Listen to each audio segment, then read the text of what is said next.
the anagogical, the allegorical, the tropological, right? So you have these four senses of scripture, and sometimes it's just boiled down to two senses, the literal and the spiritual. Mhm. And even in the case of Genesis 1, most of the church fathers give it a literal and a spiritual meaning.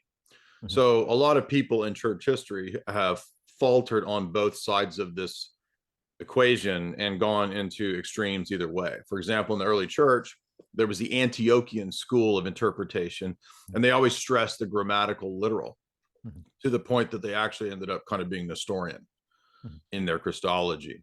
Likewise, the opposite extreme, the Alexandrians, particularly after Origen, were almost wholly committed to the allegorical meaning, and they would sacrifice the literal meaning. Mhm. Well, St. Cyril, who is himself of the Alexandrian tradition, one of our great theologians, makes it very clear that the spiritual is built on the literal, Mhm. right? And so they both go together. Mhm. And so it's not an either or. Mhm. And so it's not a question of fundamentalism versus spiritual allegorical exegesis. That's false. That's a question of textual criticism issues, right?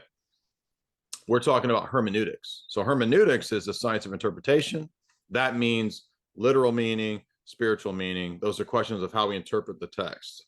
Mhm. Saying that the texts are not historical or that they're full of myths and errors or that that's all liberal higher critical textual issues. So people confuse these things because the term fundamentalism arose in the 20th century in regard to Protestant theologians who were denying the fundamentals of the faith, namely the Trinity, the resurrection, the virgin Mhm. birth, and so forth.